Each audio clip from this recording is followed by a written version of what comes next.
వర్షం పడితే రహదారి కనిపించదు, గొంతలే గొంతలు, చెరువులా మారిపోయిన దారి. జగ్గంపేట నియోజకవర్గమైన రామవరం నుంచి రాజుపాలెం వరకు ప్రయాణం ప్రజలకు శాపంగా మారింది. 7 సంవత్సరాలుగా పెండింగ్ లో ఉన్న రహదారి పనులు ఎప్పటికీ పూర్తి కాలేదు. విద్యార్థులు, గర్భిణీలు, వృద్ధులు, రైతులు అందరూ తీవ్ర ఇబ్బందులు ఎదుర్కొంటున్నారు. వర్షం కురిస్తే ఈ మార్గం పూర్తిగా మట్టిలో కలిసిపోతోంది. ప్రజల ప్రాణాలతో ఆటలాడుతున్న అధికారుల నిర్లక్ష్యంపై స్థానికులు ఆగ్రహం వ్యక్తం చేస్తున్నారు.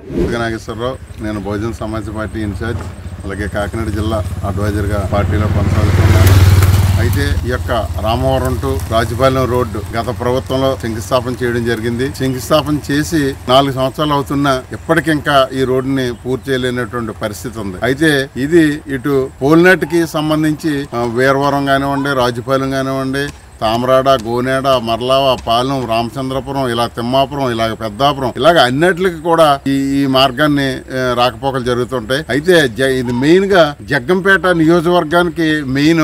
ఇటు మన వీరవరం నుంచి తోట వెంకటజాలం గారు రావాలన్నా, లేదా ఎంపీటీసీ గారు, జడ్పీటీసీ గారు, తోట రవి గారు రావాలన్నా ఇదే మార్గాన్ని వచ్చేవారు. మరి ఈ రోడ్డు బాగోక మరి ఇటు రావడం అనేసి ఇలాగ పెద్దాపురం మేంచో లేదా అటు ప్రతిపాడు మేంచో వచ్చే పరిస్థితి ఉంది. వాళ్ళు ఈ రోడ్డును రాలేకపోతున్నారంటే బెంచ్ కారుల్లో మరి సాధారణ మనుషులు ఎలాగ ఈ రోడ్డును వస్తారు? ఇంతకు ముందు ఎప్పుడో తోట వెంకటజాలం గారు ఉన్న టైంలోనే మరి రోడ్డుని చక్కగా వేసి అందరు రాకపోకలు కూడా సుఖమయంగా ఉండే పరిస్థితి ఉండేది. కానీ ఇప్పుడు ఈ కూటమి ప్రభుత్వం వచ్చిన తర్వాత నేను రోడ్లకి ఇన్ని కోట్లు కేటాయించానన్నారు. ఎక్కడ కేటాయించారు? కేటాయించి ఉంటే ఈ రోడ్డు ఎంతవరకు ఎందుకు ఉంటది? మన ప్రభుత్వంలో కూటమి ప్రభుత్వం చేపట్టిన సంవత్సరం 6 నెలలు 4 నెలలు అవుతుంది. ఇప్పటికింకా కూడా ఈ రోడ్డుని ఏమాత్రం కూడా మరి చేయకుండా అనేక మంది ప్రజలు ఇబ్బందులు పడుతూ ఉన్నారు. ఈ రోడ్డునే రాకపోకలు అనేక మంది జనాలు వెళ్తూ పోతూ ఉన్నారు. బైకుల మీద వెళ్ళి వాళ్ళు పడిపోతున్నారు.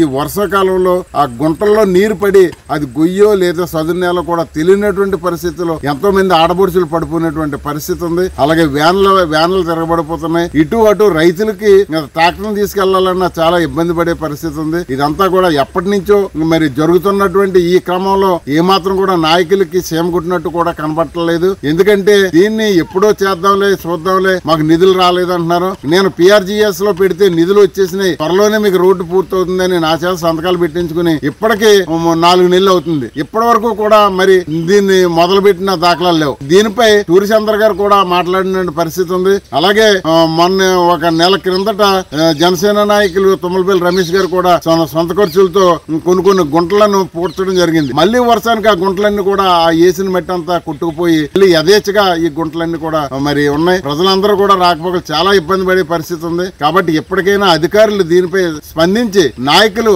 మీరందరూ కూడా దీనిపై స్పందించి ఇమీడియట్ గా ఈ రోడ్డు పనులు పూర్తి చేయాలని, లేని పక్షంలో దీన్ని నేను R&B మంత్రి గారికి దీన్ని దృష్టికి తీసుకెళ్తాను. అలాగే కలెక్టర్ గారి దృష్టికి కూడా తీసుకెళ్లి మరి ముఖ్యమంత్రి గారి దృష్టిలో కూడా నేను ఈ రోడ్డు గురించి పెడతానని బహుజన సమాజ్ పార్టీ తరఫున నేను డిమాండ్ చేస్తూ ఉన్నాను.